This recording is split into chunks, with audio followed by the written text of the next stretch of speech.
ప్రస్తుతం మనతో పాటు తెలంగాణ రాష్ట్ర ఓబీసీ మోర్చా రాష్ట్ర అధికార ప్రతినిధి పాలకూరి రవి గౌడ్ గారు మనతో పాటు ఉన్నారు. నమస్కారం సార్. నమస్కారం సార్. సార్, మీ రాజకీయ ప్రస్థానం ఎప్పుడు మొదలైంది? బీజేపీ పార్టీలకు రావడానికి గల కారణాలు ఏంటి? నేను ముందుగా తెలుగు టీవీ ప్రేక్షకులకు హృదయపూర్వక నమస్కారాలు తెలియజేస్తున్నాను. నా పేరు పాలకూరి రవి గౌడ్, ఓబీసీ మోర్చా రాష్ట్ర అధికార ప్రతినిధి.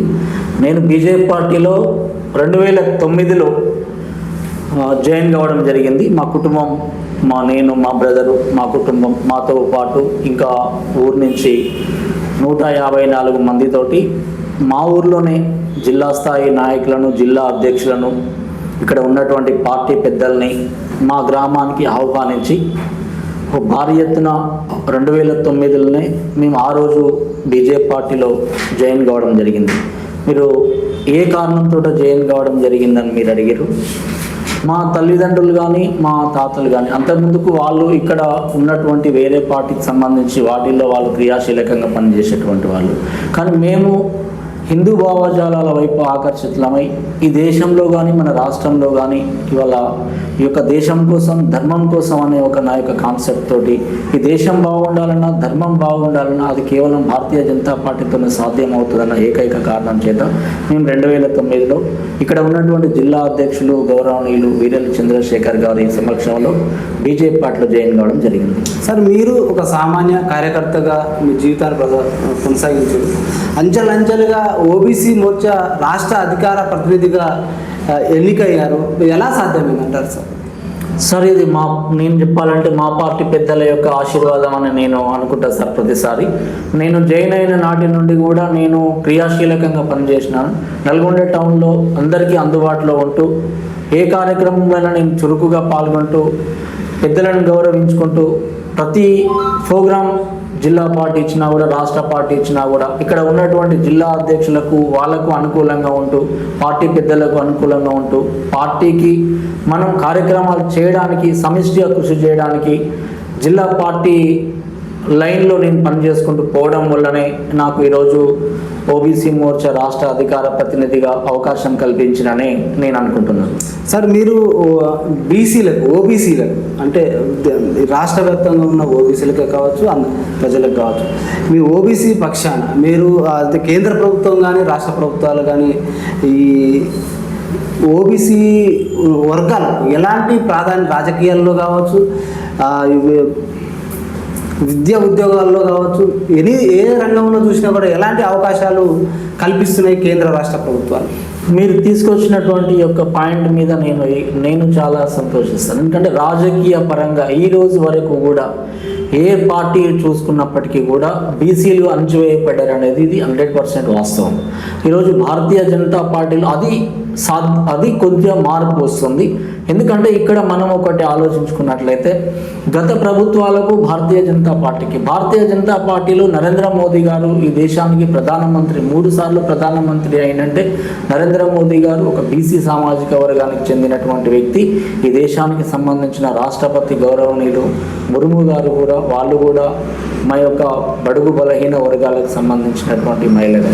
ఇవాళ బీసీలకు ప్రాధాన్యత కల్పిస్తుంది అనేది ఒక భారతీయ జనతా పార్టీలో నరేంద్ర మోదీ గారు ప్రధానమంత్రి అయిన తర్వాత ఈరోజు కేంద్రంలో కూడా 27 వాళ్ళకు మంత్రులకు ఈరోజు అవకాశం కల్పించింది, క్యాబినెట్లో మంత్రి పదవులు ఇచ్చింది. కానీ ఇక్కడ ఉన్నటువంటి గత టీఆర్ఎస్ ప్రభుత్వం కానీ ఇక్కడ తెలంగాణ రాష్ట్రంలో ఉన్నటువంటి కాంగ్రెస్ ప్రభుత్వం వలన బీసీలకు పూర్తిగా నష్టం జరుగుతుంది. ఇది రాజకీయంగా నష్టం జరుగుతుంది. మీరు అన్నట్టు విద్యాపరంగా ఈరోజు బీసీలు వెనుకబడుతున్నవారు, ఉద్యోగాలలో వెనుకబడుతున్నవారు. రీసెంట్గా కూడా చూసినాం, స్థానిక సంస్థలలో 42% బీసీలకు రిజర్వేషన్లు అమలు చేసిన తర్వాతనే మేము స్థానిక సంస్థలకు పోతామని చెప్పేసి ఈ కాంగ్రెస్ పార్టీ ఎక్కడ హామీ ఇచ్చిందంటే 2024 అసెంబ్లీ ఎన్నికల్లో ఏదైతే కామారెడ్డిలో వీళ్ళు బీసీ డిక్లరేషన్ పేరుతో ఏర్పాటు చేసిన బహిరంగ సభలో కర్ణాటక చెందినటువంటి ముఖ్యమంత్రి సిద్ధరామయ్య గారు తీసుకొచ్చి బీసీలకు 42% డిక్లరేషన్ చేస్తామని చెప్పినటువంటి కాంగ్రెస్ పార్టీ హామీ ఏమైతే ఉందో ఇవాళ తొంగలో దొరికే పరిస్థితి కనబడుతుంది. కాంగ్రెస్ పార్టీ అధికారంలోకి వచ్చిన తర్వాత 18-19 నెలలు గడుస్తుంది దాదాపుగా. ఈ 18-19 నెలలు గడుస్తున్నప్పటికీ కూడా రాజకీయంగా 42% రిజర్వేషన్లు అమలు చేయలేదు. రాజకీయంగా మీరు ఎన్నికలకు పోవడానికి 42% రిజర్వేషన్లకు మీరు దీన్ని ఆలస్యం చేస్తారు. మరి విద్యా ఉద్యోగ రంగాలలో కూడా మీ చేతిలో పని. ఈరోజు ప్రభుత్వం మీ చేతిలో ఉన్నప్పుడు బీసీలకు 42% మీరు ఆ విధంగా మీరు విద్యార్థులకు అవకాశాలు కల్పించవచ్చు. నెక్స్ట్ ఇంకోటి ఏంది, ఈ ఉద్యోగాలలో కూడా మీరు అవకాశం కల్పించవచ్చు. ఫస్ట్ ఇక్కడ మెయిన్ ఒక పాయింట్ ప్రజలకు, తెలంగాణ రాష్ట్ర ప్రజలందరికీ అర్థం కావాలి. ఈ నినాదాన్ని వేరే ఎవరైనా తీసుకున్న పక్క రాష్ట్ర వాళ్ళకు కూడా అర్థం కావడానికి నేనేం చెప్తున్నా అంటే 2024 ఎన్నికలకు పోయే ముందు కాంగ్రెస్ పార్టీకి తెలియదా 42% రిజర్వేషన్ అమలు చేయడం రాష్ట్ర ప్రభుత్వంతో అవుతుందా, లేకపోతే దీన్ని కేంద్రం దృష్టికి తీసుకొని కేంద్ర ప్రభుత్వం ద్వారా ఈ 42 రిజర్వేషన్ అమలు పరచాలనే ఆలోచన ఎన్నికల ముందు కాంగ్రెస్ పార్టీకి వచ్చి ఉండాలి. లేకపోతే ఆ రోజు కాంగ్రెస్ పార్టీ ఏం చెప్పాలి, కేంద్రం అమలు చేస్తేనే మేము చేస్తామని చెప్పాలి. ఇది ఒక విధానం. మీరు అడిగిన క్వశ్చన్కు ఇంకొకటి నేను మీకు క్లారిటీగా తెలియపరచాల్సింది ఏంటంటే, అసెంబ్లీలో 42% రిజర్వేషన్కు భారతీయ జనతా పార్టీ మద్దతు ఇచ్చింది బీసీలకు.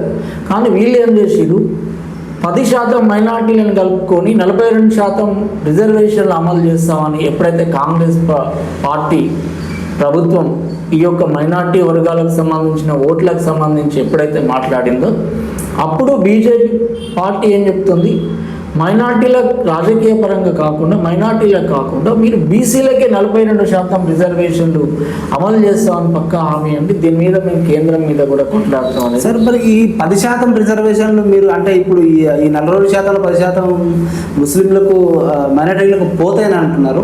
మరి ఇప్పుడు గుజరాత్ పక్క ఆయా రాష్ట్రాలలో 10 రాష్ట్రం ఆల్రెడీ అమలు అవుతుంది కదా సార్. ఇప్పుడు మీరు చూడండి, తమిళనాడులో చూసుకోండి ఉదాహరణ. తమిళనాడులో మీకు 67% రిజర్వేషన్లు అమలు అవుతున్నాయి అని చెప్తారు.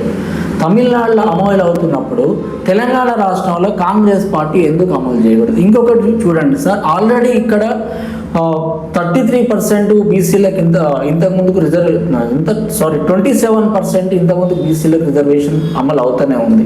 27% నుంచి 42% చేస్తామని చెప్పేసి ఇప్పుడు 10% అంటే ఇందులో వీళ్ళు చేస్తామంట. అంటే వీళ్ళు 10% తీసేస్తే 30% కదా. 30%లో ఆల్రెడీ 20% రిజర్వేషన్లు అమలు అవుతున్నప్పుడు ఒక 3%కైనా మీ ఎన్నికల ఇదంతా రాజకీయ చదరంగం మీరంతా గేమ్ ఆడింది. ఇక్కడ 54% సామాన్యంగా ఎవరిని అడిగినా చెప్తారు, జనాభాలో సగభాగం బీసీలు ఉన్నారని చెప్తారు. 54% బీసీలు ఉన్నప్పుడు మరి జనాభా నిష్పత్తి ప్రకారం ఎంత ఉంటే అంత అమలు చేయాలని చెప్తారు. ఇవాళ మైనార్టీలు ఎంత మేరకు సహజంగా మాట్లాడుతాం, మైనార్టీలు ఎంత ఉండరు, వాళ్ళకి ఎంత రిజర్వేషన్లు అమలు చేస్తారు. ఇవాళ బీసీ సామాజిక వర్గాల చేతి వృత్తుల ద్వారా అనేక మంది ఉన్నటువంటి ప్రాంతాలను వదిలిపెట్టి ఇతర ప్రాంతాలకు గీత కార్మికులు, యాదవ సోదరులు, చేనేత కార్మికులు ఇలా ఈ విధంగా వేరే ప్రాంతాలకు వలస వెళ్ళిన వాళ్ళ మీద దాడులు జరుగుతున్నాయి. ఇంకా వాళ్లకు బతుకు తెరువు కూడా వాళ్ళ అగమ్య గోచరంగా తయారైంది. ఇక్కడ రిజర్వేషన్లు కల్పించినట్లయితే వాళ్ళు ఇతర ప్రాంతాలకు వలస వెళ్ళే అవకాశం ఉండదు కదా. స్వతంత్రం వచ్చి 79 సంవత్సరాలు గడుస్తున్నప్పటికీ కూడా ఇంకా బీసీలు ఇంకా కింది స్థాయిలో ఉండి ఇంకా రిజర్వేషన్ల కోసం ఎన్ని సంవత్సరాలు కొట్లాడాలి. ఇది 79 సంవత్సరాలు స్వతంత్రం భారతదేశానికి వచ్చింది చెప్పుకోవడానికి నాకు చాలా గర్వంగా ఉంది. కానీ మా బీసీలకు స్వాతంత్రం ఎక్కడ వచ్చిందని చెప్పేసి నా మనసులో నేను అనుకుంటాను. ఎందుకంటే ఇవాళ బీసీలకు చట్టభద్రత లేదు, చట్టసభలలో మాట్లాడే అవకాశం లేదు. కేవలం ఎంపీటీసీలు, జెడ్పీటీసీలు స్థానికంగా పోటీ చేయడానికి ఇన్నేళ్ళు స్వాతంత్రం వచ్చినాక కూడా ఇంకా పోరాడాలన్న బీసీలల్లో మీరు చూడండి.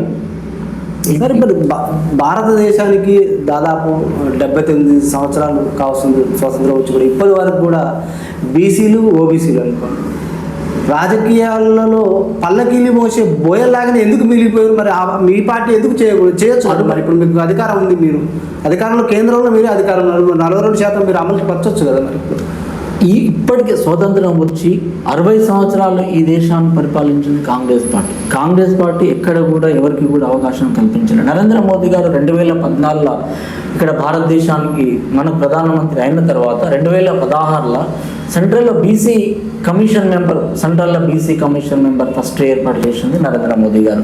వారు ఫస్ట్ ఏర్పాటు చేయగానే కల్లోజు ఆచారి గారు మన ఇక్కడ తెలంగాణ నుండి వారు ఒక సభ్యులుగా ప్రాతినిధ్యం వహించారు. ఇవాళ ఈ కాంగ్రెస్ పార్టీ ఇన్ని సంవత్సరాల అధికారంలో ఉన్నటువంటి కాంగ్రెస్ పార్టీ చేయలేనటువంటి పరిస్థితి బీజేపీ పార్టీ చేసింది. బీజేపీ పార్టీ కూడా రీసెంట్గా మనకేం చెప్పిందండి, జనగణనతో పాటు కులగణన చేపడతామని చెప్పేసి ఈ యొక్క అంశాన్ని ఎక్కడ బీజేపీ పార్టీ ఈ బీజేపీ పార్టీ ఈ మైలేజ్ని తీసుకుంటుందనే ఉద్దేశంతో వాళ్ళ కాంగ్రెస్ పార్టీ ఇక్కడ రేవంత్ రెడ్డి కానీ సెంట్రల్ అక్కడ ఢిల్లీలో రాహుల్ గాంధీ కానీ వీళ్ళంతా ఏం చేస్తారు, ఒక డ్రామా చేస్తారు. రీసెంట్గా కూడా మనం చూసినాం, వీళ్ళు బీసీ రిజర్వేషన్ల పేరు మీద ఢిల్లీలో చేసిన డ్రామా కూడా అటర్ ఫ్లాప్ అయిందని చెప్పేసి కథనాలుగా చదువుకున్న సందర్భాలు ఉన్నాయి. ఇప్పటికైనా ఈ ప్రభుత్వానికి మనం ఏం చెప్తున్నాం అంటే, మీరు బీసీలకు సంబంధించినటువంటి ఆడిన డ్రామా ఇంకా ఫుల్ స్టాప్ పెట్టేయండి. మీరు ఇచ్చినటువంటి హామీలు ఏవైతే ఉన్నాయో అవి కూడా అమలు చేయకపోతే పరిస్థితి ఎట్లా సార్? ఇప్పుడు బీసీ రిజర్వేషన్లు 42% కాంగ్రెస్ పార్టీ ఏదైతే తీసుకుందో అది అసెంబ్లీలో పాస్ చేసి ఆర్డినెన్స్ రూపంలో రాష్ట్రపతి పంపించారు. అక్కడ కేంద్ర ప్రభుత్వమే బీజేపీ ప్రభుత్వం అడ్డుకుంటుందని కూడా కాంగ్రెస్ ఆరోపణ చేస్తుంది. కాంగ్రెస్ పార్టీ ఏంటంటే సార్, ఈ దేశవ్యాప్తంగా కాంగ్రెస్ పార్టీ అధికారంలోకి వచ్చే పరిస్థితి లేదు. ఇంకా 20 సంవత్సరాలు అయినా కూడా దేశవ్యాప్తంగా అధికారంలోకి వచ్చే పరిస్థితి లేదు. ఈ రాష్ట్రంలో కూడా ఎప్పుడు ఉన్న ఈ రాష్ట్ర ముఖ్యమంత్రి ఎప్పుడు తుమ్మితో ఊసిపోయే ముక్కులాగా ఎప్పుడు ఈ రాష్ట్ర ముఖ్యమంత్రి రేవంత్ రెడ్డి పదవి ఉంటుందా, లేకపోతే ఈ ఎందుకంటూనంటే వాళ్ళలో ఉన్నటువంటి ఈ గొడవలు, ఈ లడాయి వల్ల ఈయన ఎన్ని రోజులు ఉంటాడో తెలియదు. వీటన్నింటినీ ప్రజల్ని మభ్యపెట్టడానికి ఇదంతా వీళ్ళది ఒక డ్రామా. కానీ మీరు ముందుకెళ్ళండి. మీరు తక్షణమే నోటిఫికేషన్ జారీ చేయండి. నోటిఫికేషన్ జారీ చేసి స్థానిక సంస్థల 42% బీసీలకు రిజర్వేషన్లు, మైనార్టీలను కలపకుండా బీసీలకు మీరు ఇస్తున్నటువంటి మీ మాట ప్రకారమే బీసీలకు 42% రిజర్వేషన్ ఇస్తుంటే బీజేపీ పార్టీ అడ్డుకుంటుందా? మీరు ముందుకు పోకుండా అడ్డుకుంటుందని మాట్లాడడం కరెక్ట్ కాదు. మీరు ఎన్నికలు పెట్టండి, నోటిఫికేషన్ జారీ చేయండి, 42% మీరు ఇప్పుడు అది చట్ట రూపం దాల్చాలి కదా సార్. ఇప్పుడు అది కేంద్రం ఈ ఆలోచన షెడ్యూల్లో చేర్చాలని ఈ ఆలోచన మీకు అవగాహన లేదా?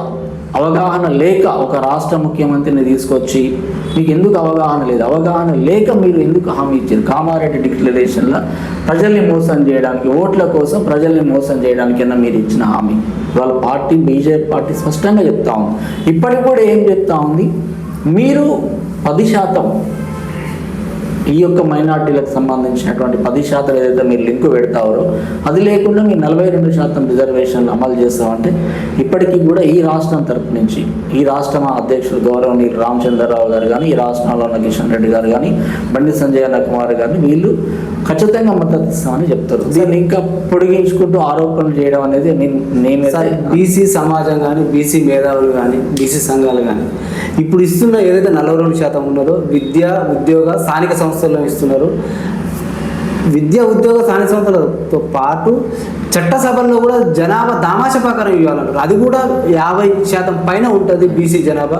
అది అయితేనే బాగుంటుందని కూడా బీసీ సమాజం కూడా డిమాండ్ చేస్తున్నది. ఖచ్చితంగా దీని అంటే మీ కేంద్ర ప్రభుత్వం దృష్టికి తీసుకుపోయే ఆలోచన ఏమైనా ఉందంటారు? ఖచ్చితంగా సార్, ఇది ఖచ్చితంగా చట్టసభలలో బీసీలకు రిజర్వేషన్లు కల్పించాలన్న ఆలోచన ఇది కేంద్ర ప్రభుత్వంకి వచ్చింది. అందులో భాగంగానే మహిళలకు కూడా 33% కల్పించాలన్న ఆలోచన వచ్చింది కూడా కేంద్ర ప్రభుత్వం.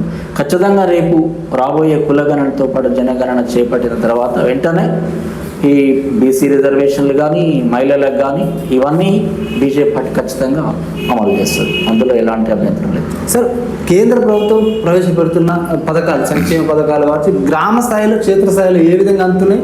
ఏ పథకాలు కేంద్ర ప్రభుత్వం నుంచి నేరుగా రాష్ట్రం నుంచి గ్రామాలకు ఏ విధంగా అందుతున్నాయి అంటారు?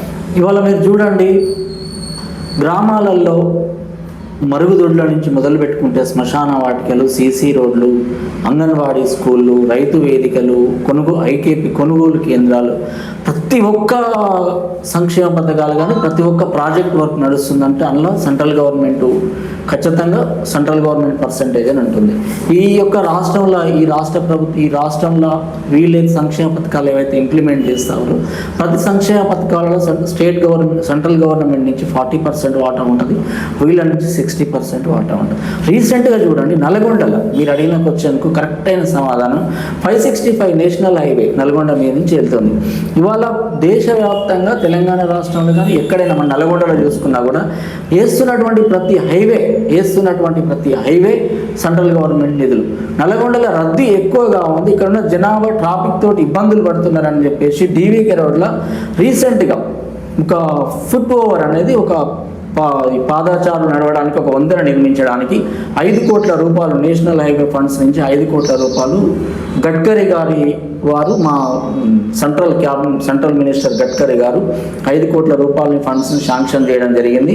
మొన్న ఆగస్టు 15 తారీఖు రోజు మంత్రివర్యులు కోమటిరెడ్డి వెంకటరెడ్డి గారు అక్కడ శంకుస్థాపన చేయడం జరిగింది. ఇక్కడ ప్రజలకు క్లారిటీగా అర్థమైంది. ఏ విధంగా అర్థమైందంటే ఓహో ఇక్కడ వేసే వంతెనకు ఈ 5 కోట్ల రూపాయలు సెంట్రల్ గవర్నమెంట్ ఇచ్చిందా, అందుకనే ఇక్కడ ఫ్లెక్సీలల్లా నరేంద్ర మోదీ గారు ఫోటో పెట్టిరు, గడ్కరీ గారు ఫోటో పెట్టిరు, కిషన్ రెడ్డి గారు ఫోటో పెట్టిరు, బండి సంజయ్ గారు ఫోటో పెట్టిరు. ప్రజలందరూ పోతా ఉంటే చూసిరు కోమటిరెడ్డి వెంకటరెడ్డి పక్కన బీజేపీ వాళ్ళ ఫోటోలు ఏందని. బీజేపీ వాళ్ళ ఫోటోలు ఎందుకు వచ్చినాయంటే సెంట్రల్ గవర్నమెంట్ 5 కోట్లు ఇచ్చింది కాబట్టి బీజేపీ వాళ్ళ ఫోటోలు వచ్చిందనేది ప్రజలకు అర్థమైంది కదా. ఇదే విధంగా ప్రజలకు అర్థమయ్యేటందుకు ఈ రాష్ట్ర ప్రభుత్వం ఏం చేయాలంటే ఇవాళ రేషన్ కార్డు ద్వారా రేషన్ బియ్యం పంపిణీ చేస్తుంది కేంద్ర ప్రభుత్వం మనకి ఇస్తున్నటువంటి బియ్యంలో 2020 కరోనా నాటి నుండి ఈ రోజు వరకు కూడా ఉచితంగా రేషన్ ఇస్తుంది. గతంలో మనం కిలోకి 3.5 చొప్పున, కిలోకి రూపాయి 2 రూపాయల చొప్పున తీసుకునే వాళ్ళం. ఆ తర్వాత ప్రజలకు 1 రూపాయి కూడా ఖర్చు లేకుండా ఉచితంగా రేషన్ బియ్యం ఇస్తున్న మాట వాస్తవం. ఈ రేషన్ బియ్యంలో 42 రూపాయలు కాస్ట్ అవుతుంటే 38 రూపాయలు కేంద్ర ప్రభుత్వం భరిస్తుంది. అనేక సార్లు మా బీజేపీ పార్టీకి సంబంధించిన నాయకులు ఏం చేశారంటే జిల్లా పార్టీకి సంబంధించిన నాయకులు కూడా ప్రతి రేషన్ కార్డు దుకాణాలలో నరేంద్ర మోదీ గారి చిత్రపటాన్ని పెట్టాలని చెప్పేసి ఎన్నోసార్లు డిమాండ్ చేస్తే అది ఎక్కడ కూడా ఇంప్లిమెంట్ చేయలేదు. రెండోది నెక్స్ట్ ఏంది, ఇప్పుడు ఈ మధ్యలో కొత్తగా రేషన్ కార్డులు జారీ చేస్తారు. ఈ రేషన్ కార్డులు జారీ చేసే వాటిలల్లో ఇక్కడ ఉన్నటువంటి స్టేట్ మినిస్టర్, ముఖ్యమంత్రి ఫోటో పెడతారు. అంటే ఇక్కడ కూడా కేంద్రం నుంచి ఫండ్స్ తోటే ఈ రేషన్ కార్డు అమలు అవుతుంది కాబట్టి ఇక్కడ కూడా సెంట్రల్ గవర్నమెంట్కి సంబంధించినటువంటి ఫొటోస్ పెడితే ప్రజలకు ఏమంటే రేషన్లో కూడా వాటా ఉందనేది తెలుస్తుంది. కాబట్టి ఈ విధంగా ప్రజలకు తెలియజేయడానికి మేము పదే చెప్తా ఉన్నప్పటికీ ప్రజలు కూడా ఈరోజు గతంలో సోషల్ మీడియా లేకముందు, మొబైల్ లేకముందు కొంతమందికి అవగాహన ఉండొచ్చు, కొంతమందికి అవగాహన లేకపోవచ్చు. కానీ ఈరోజు ప్రతి ఒక్కరికి సెంట్రల్ గవర్నమెంట్ ఏమి ఇస్తుంది, స్టేట్ ఏమి ఇస్తుంది అనేది ప్రతి ఒక్కరికి తెలుస్తుంది. మీరు అడిగిన దానికి చెప్తున్నా 14% సీసీ రోడ్లు వేసింది సెంట్రల్ గవర్నమెంట్ స్కీమ్.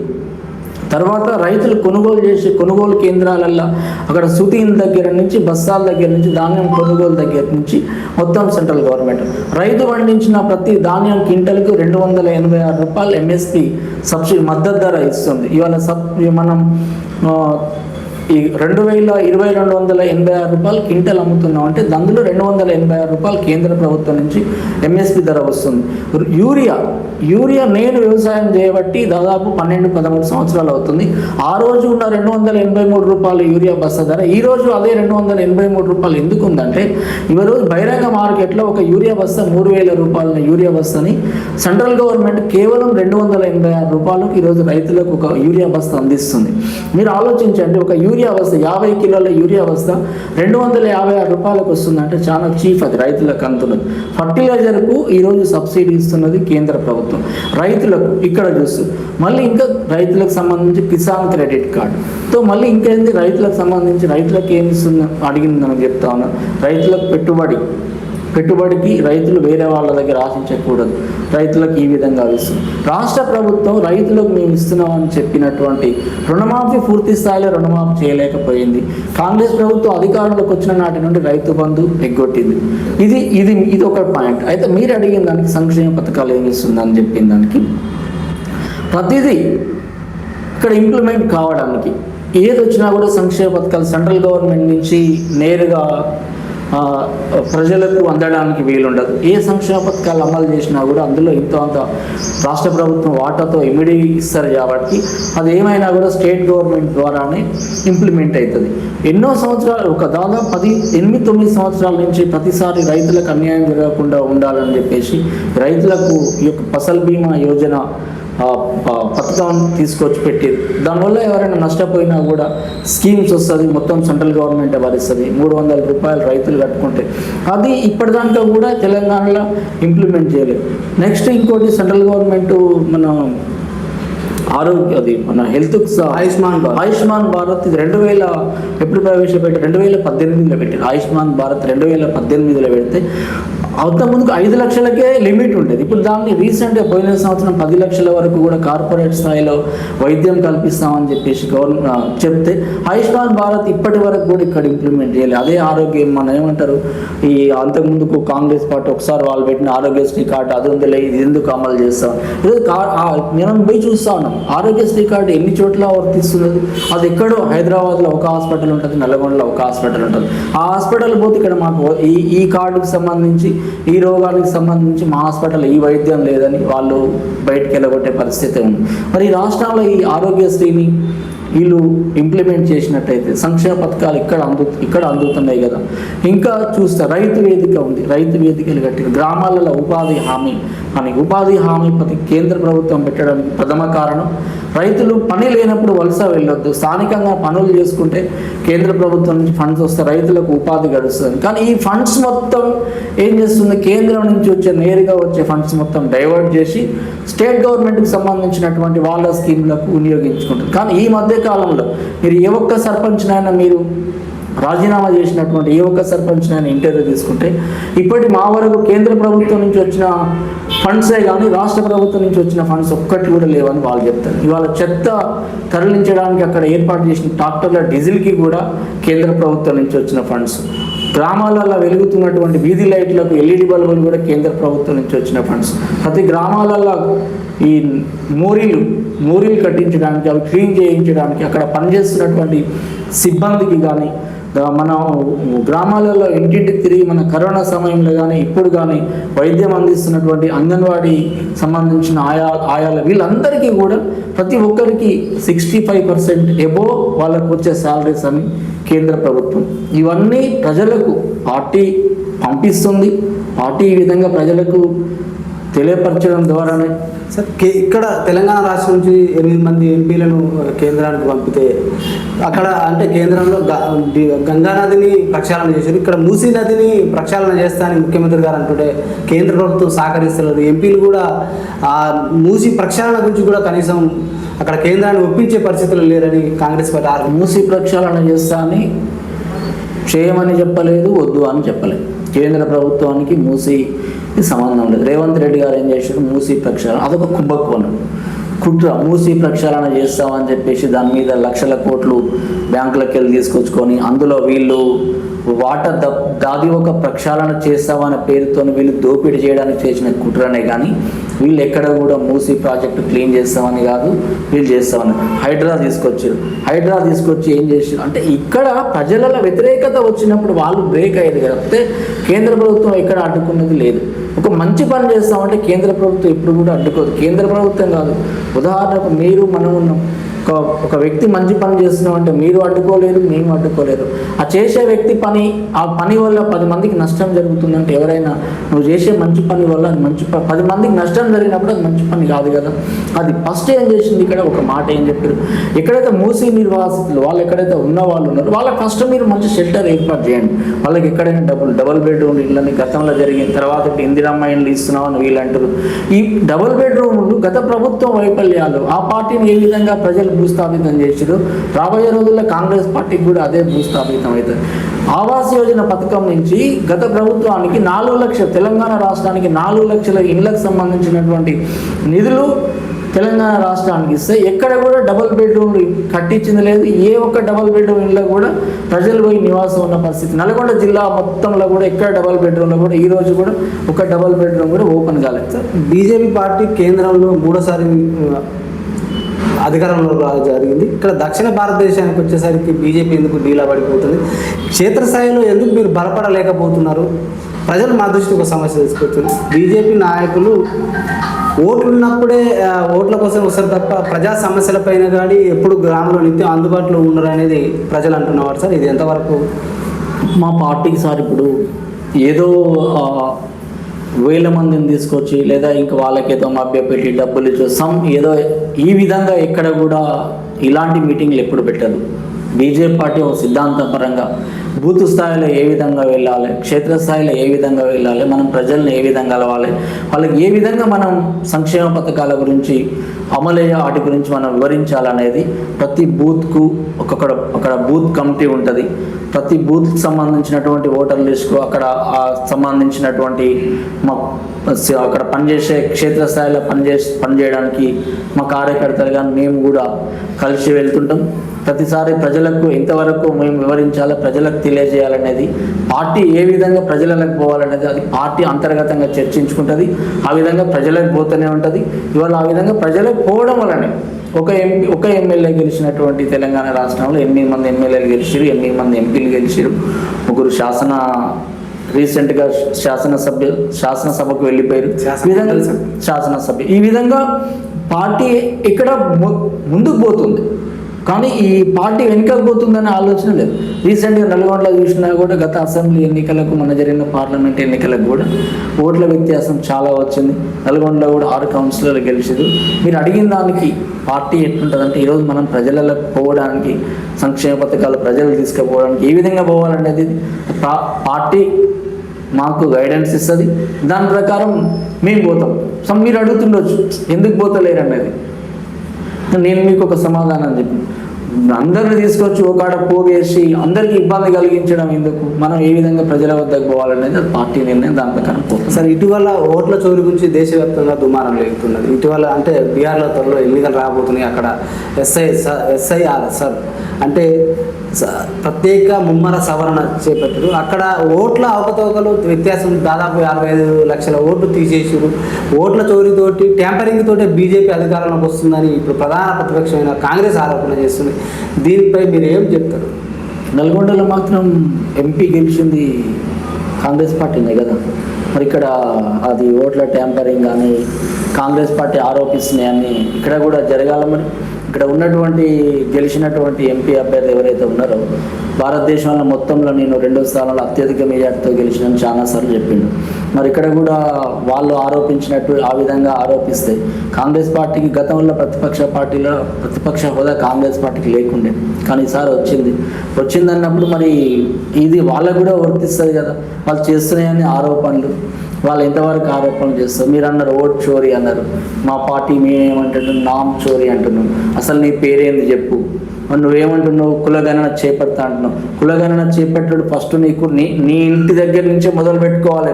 నువ్వెవరు, మీ నాన్న ఎవరు, మీ తాత ఎవరు, నీది ఏ కులం, మీ నాన్న నువ్వు బీసీనా ఓసీనా ఎస్సీనా, మీ నాన్న ఏంటిది బీసీనా ఓసీనా ఎస్సీనా, మీ తాత ఏంటిది బీసీనా ఓసీనా ఎస్సీనా, నువ్వు లెక్క చెప్పద్దా లేదా? ఓట్ చోరీ అని మీరంటే నామ్ చోరీ అంటున్నావు.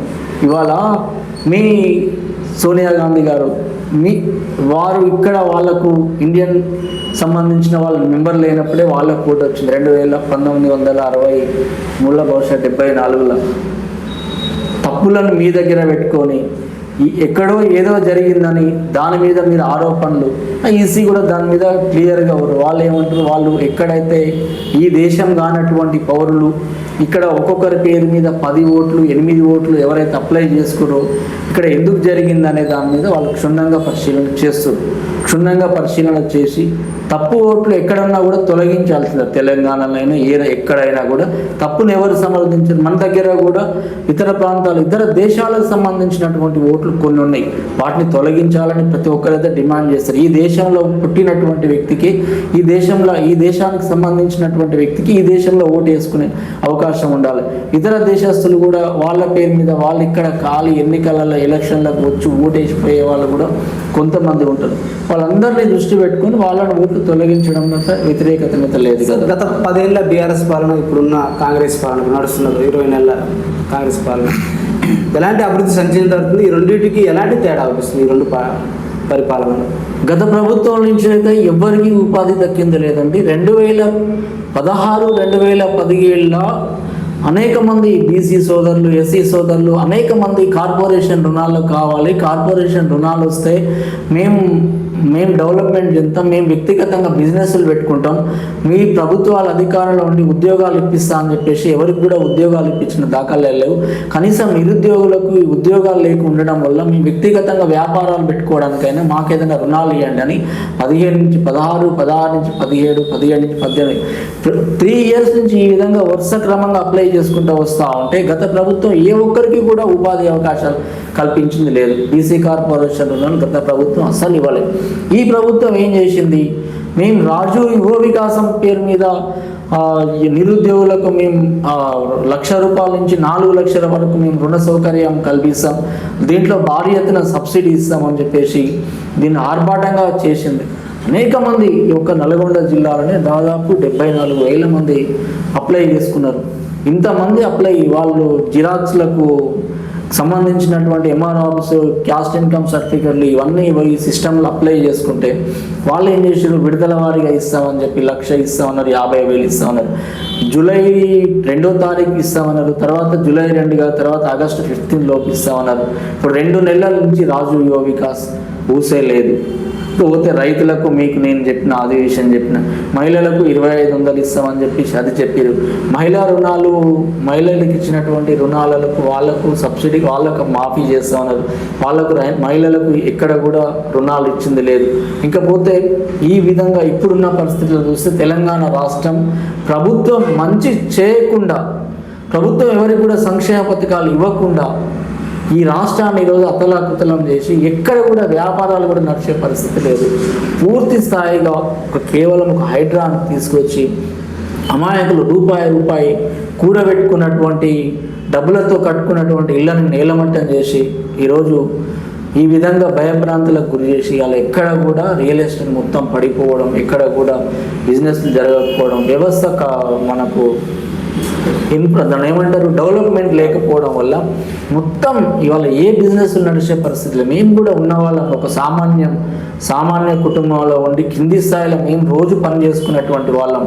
గతంలోకి వెళ్ళి వస్తూ ఉంటే ఎక్కడ డెవలప్మెంట్ జరుగుతుంది, అన్ని బిజినెస్లు డౌన్ అవుతూ ఉన్నది. ఈ యొక్క విషయాన్ని తెలంగాణ మొత్తంలో ఎవరు అడిగినా కూడా ఇక్కడ డెవలప్మెంట్ లేదని చెప్పడం అంటే ఇది 100% వాస్తవం.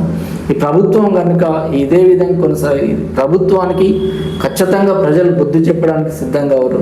రాబోయే స్థానిక సంస్థల ఎన్నికలు ఎప్పుడు నిర్వహించినా కూడా ఈ ప్రభుత్వానికి బుద్ధి చెప్తారు. ఈ భయంతో స్థానిక సంస్థలకు పోవట్లేదు. ఎప్పుడైపోయినాయండి స్థానిక సంస్థలు అంటే ఎంపీటీసీ జడ్పీటీసీల కంటే ముందు సర్పంచ్ పదవి కాలం అయిపోయింది. సర్పంచ్ పదవి కాలం అయిపోయిన తర్వాత సర్పంచ్ ఎలక్షన్లు నిర్వహించాలి. మీరు సర్పంచ్ ఎలక్షన్లు పక్కకు పెట్టేసి ఎంపీటీసీ జడ్పీటీసీ స్థానిక సంస్థలను ముందుకు వస్తారు. స్థానిక సంస్థలు ఇవి కూడా ఇప్పటికి 13 నెలలు అవుతుంది. ఇవి మన స్థానిక సంస్థలు. సర్పంచ్లు వీటికంటే 3 నెలలు ముందు, అవి ఒక 16 నెలల వరకు అవి అవుతుంది. మీరు ఈ విధంగా ఎన్నికలు నిర్వహించకపోవడం వల్ల గ్రామాలలో సర్పంచ్ల పాలన కుంటుపడిపోవడం వలన ఇవాళ గ్రామ పంచాయతీలకు కేంద్ర ప్రభుత్వం నుంచి వచ్చే ఫండ్స్ కూడా కొన్ని ఆగిపోతాయి. గతంలో ఏం చేసిందంటే నేరుగా ఎక్కువ దారి మళ్ళిస్తారు, కేంద్రం నుంచి వచ్చే ఫండ్స్ అన్ని దుర్వినియోగం అవుతున్నాయని నరేంద్ర మోదీ గారి ప్రభుత్వం చేపట్టినప్పటి నుండి కేంద్రం నుండి నేరుగా నిధులను గ్రామ పంచాయతీలకు పంపిస్తారు. ఇప్పుడు ఇక్కడ గ్రామ పంచాయతీ పాలన లేనప్పుడు ఫండ్స్ అయిపోతాయి. దీనివల్ల ఏమైందంటే గ్రామాలలో కూడా అభివృద్ధి కుంటుపడుతుంది. అభివృద్ధి పక్కన పెడితే ఇప్పుడు వర్షాకాలంలో పరిస్థితి చూస్తే ఎంత ఘోరంగా ఉంది. మీరు ఇది కాంగ్రెస్ ప్రభుత్వం సార్. కానీ జిల్లాకు వస్తే మంత్రి కోమటిరెడ్డి వెంకటరెడ్డి చెప్పండి సార్. దేశానికి యువత వెన్నెముక. ఇప్పుడు ఈ యువత మొత్తం కూడా వారి శక్తి యొక్క నిర్వీర్యం అయిపోతుంది. దేనివల్ల? మద్యపానం వల్ల, డ్రగ్స్ వల్ల, బెట్టింగ్ యాప్ల వల్ల వాళ్ళ జీవితాలు చిన్న భిన్నమై అవుతున్నాయి. ఆత్మహత్యలు చేసుకున్నారు, అక్కడక్కడ అఘాత్యాలు కూడా జరుగుతున్నాయి. ఏ ప్రభుత్వాలు కూడా ఆ యువతకు ఉపాధి కల్పనలో విఫలమైపోతున్నాయి. యువతలో మార్పు రావాలన్నా, యువతకు ఉపాధి అవకాశాలు పెరగాలన్నా మీరు ఒక యువకుడిగా మీరు ఏం చెప్తారు యువతకు? సో మీరు తీసుకొచ్చినటువంటి కొన్ని అంశాలు డ్రగ్స్ అన్నారు, ఇవన్నారు. ఇక్కడ లా అండ్ ఆర్డర్ ఫస్ట్ పాటించాల్సింది రాష్ట్ర ప్రభుత్వం. ఒక విషయం నేను క్లారిటీ చెప్తాను. లా అండ్ ఆర్డర్ని కంట్రోల్ చేయాల్సింది రాష్ట్ర ప్రభుత్వం. ఈ రాష్ట్ర ప్రభుత్వం ఈ రోజు వరకు కూడా ఇక్కడ హోమ్ మినిస్టర్ లేడు. తెలంగాణ రాష్ట్రంలో ఈ రోజు వరకు కూడా హోమ్ మినిస్టర్ లేడు. హోమ్ మినిస్టర్ లేనప్పుడు నీకు ఇక్కడ దానికి సంబంధించిన శాఖకు బాధ్యత తీసుకునే మంత్రి లేనప్పుడు ఈ రాష్ట్రంలో లా అండ్ ఆర్డర్ని మీరు ఎట్లా కంట్రోల్ చేయగలరు? ఒక పాయింట్. మీరు ఇది రాష్ట్రానికి సంబంధించి మాట్లాడుతుంది. మీరేమన్నారు? కేంద్ర ప్రభుత్వం నుంచి ఏ నిధులు వస్తున్నాయి? విశ్వకర్మ యోజన ద్వారా రీసెంట్గా విశ్వకర్మ యోజన ద్వారా అనేక మందికి ప్రతి జిల్లాల నల్గొండ జిల్లాల చూసుకున్నా కూడా అనేక మందికి రుణాలు మంజూరు చేయడం జరిగింది. 2016 డిసెంబర్లోనే అనుకుంటా, 2016 సంవత్సరంలో సెంట్రల్ గవర్నమెంట్ గారు స్కిల్ డెవలప్మెంట్ అని చెప్పేసి ఒక స్కీమ్ పెట్టిన ఒక పథకం. ఎక్కడైనా ప్రతి ఒక్కరికి వాళ్ళ యొక్క స్కిల్స్, వాళ్ళ ఉపాధి, వాళ్ళ యువత ఏం చేయగలుగుతారు, వాళ్ళు చేసేటువంటి స్కిల్ని డెవలప్మెంట్ చేసుకోవడానికి వాళ్ళకి ఏ విధంగా మనం ఫండ్స్కు కేటాయించాలనే దాని మీద 2016లోనే నరేంద్ర మోదీ గారు దీని మీద దృష్టి పెట్టి స్కిల్ డెవలప్మెంట్ అనే ఒక పథకం తీసుకొచ్చాను. ఆ తర్వాత వీధి వ్యాపారులకు కూడా వాళ్ళకు రోజువారీగా ఖర్చులకు ఇబ్బంది అవుతుందని చెప్పేసి బ్యాంకు ద్వారా వాళ్ళకు రుణాలు మంజూరు చేయడానికి ప్రధానమంత్రి ముద్ర లోన్లు ఇప్పించింది కూడా ప్రధానమంత్రి. ఇదంతా బ్యాంకు ద్వారా ట్రాన్సాక్షన్ జరగడానికి ఈ మనం ఆన్లైన్, ఒకప్పుడు అందరం అనుకున్నాం, బహుశా నేను కూడా అనుకొని ఉండొచ్చు, పబ్లిక్ దగ్గర ఫోన్లే లేవు, మెసేజ్ పెట్టడానికి పబ్లిక్ రాదు, ఆన్లైన్ ట్రాన్సాక్షన్ ఎట్లా చేస్తారని. ఇవాళ మీరు చూడండి, ప్రతి ఒక్కరు ఆన్లైన్ ట్రాన్సాక్షన్ సాధ్యపడదంటూ ఏం లేదు. బీజేపీ అధికారంలోకి వచ్చిన తర్వాతకు ఊహించనివన్నీ ఎన్నో సాధ్యపడ్డాయి. 400 సంవత్సరాల నుంచి సమస్యాత్మకంగా ఉన్నటువంటి రామ మందిరం కానీ, 370 ఆర్టికల్ కానీ, మైనార్టీ ముస్లింలకు సంబంధించిన త్రిబుల్ తలాక్ కానీ ఎన్నో సంవత్సరాలకి వెళ్ళి పెండింగ్ ఉన్నాయి. ఎక్కడ కూడా ఎప్పుడు కూడా ఏ ప్రభుత్వం ద్వారా కూడా పరిష్కారం కానీ నరేంద్ర మోదీ గారి ప్రభుత్వంలో పరిష్కారమైంది. ఈ నరేంద్ర మోదీ గారి ప్రభుత్వంలో పరిష్కారం కావడానికి ప్రజలు పూర్తి స్థాయిలో మెజార్టీ బీజేపీ పార్టీకి కట్టబెట్టారు. ఇదే విధంగా రాబోయే రోజుల్లో కూడా మీరు చూడండి, ఖచ్చితంగా నేను అనుకుంటున్నా ఇంకో 20 సంవత్సరాల వరకు కూడా ఈ దేశంలో బీజేపీ పార్టీ అధికారం ఉంటుంది. రీసెంట్గా చూసినాం సార్, మనం ఇక్కడ కూర్చున్నటువంటి మనందరం భారతదేశ పౌరులం. ఇక్కడ ఎవరు ఏ వర్గం, ఏ కులం, ఏ మతం మనకు తెలియదు.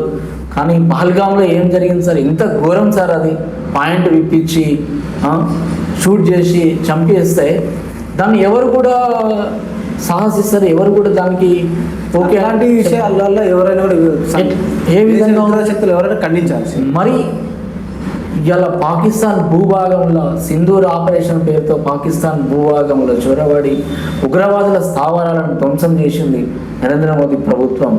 అంటే నరేంద్ర మోదీ ప్రభుత్వం ఇవాళ చదువుకుంటున్నటువంటి పిల్లల నుంచి 60 ఏళ్ళు 70 ఏళ్ళు వచ్చే వృద్ధుల వరకు కూడా ఈరోజు నరేంద్ర మోడీ ప్రభుత్వాన్ని ప్రజలలో నరేంద్ర మోడీ ప్రభుత్వ వ్యతిరేకత లేదు.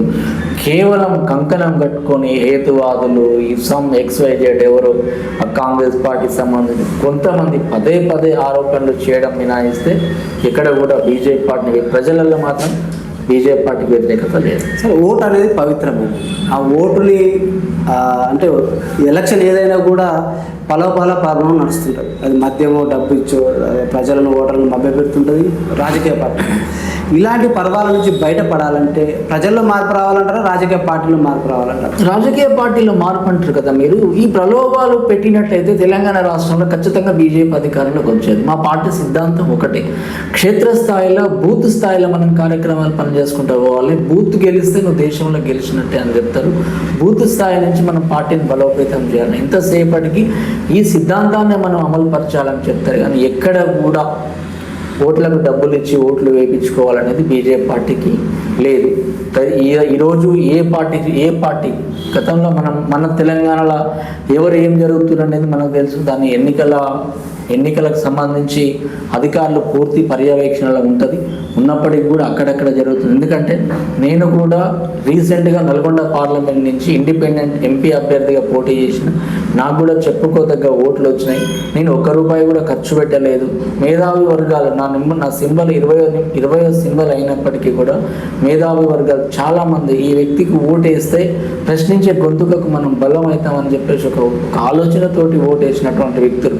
మరి వాళ్ళకి నేను డబ్బులు ఇవ్వలేదు, ప్రలోభాలకు మభ్య పెట్టలేదు, వాళ్ళని ఏం చేయలేదు. మరి వాళ్ళు ఎందుకు ఓటేసి సమాజంలో మార్పు రావాలని. ఇక్కడ మన దగ్గర ఒక వ్యక్తి ప్రతిసారి ఎన్నికల పోటీ చేస్తాడు. ఎందుకు పోటీ చేస్తాడంటే మీరు చెప్పిన నగదు లేకుండా, డబ్బులు లేకుండా మనం ఎన్నికలు నిర్వహించాలి. ప్రతి సామాన్య వ్యక్తి కూడా పోటీ చేయడానికి అర్హుడు కావాలి, డబ్బున్నోడే పోటీ చేయకూడదు అనే దాని మీద చేస్తున్నారు.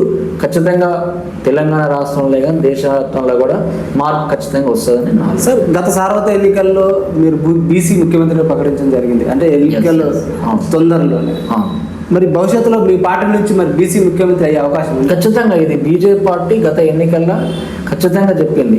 ఏం చెప్పింది? ఎంఆర్పిఎస్ సంబంధించినటువంటి ఇంప్లిమెంట్ ఏదైతే కేంద్ర ప్రభుత్వం చేసిందో వచ్చి ఎంఆర్పిఎస్ సంబంధించి వర్గీకరణ చేసినప్పుడే చెప్పింది తెలంగాణ రాష్ట్రంలో ఖచ్చితంగా బీసీ ముఖ్యమంత్రి అవుతాడని. ఇదే మాటకు ఇప్పుడు కూడా కట్టుబడి ఉంది.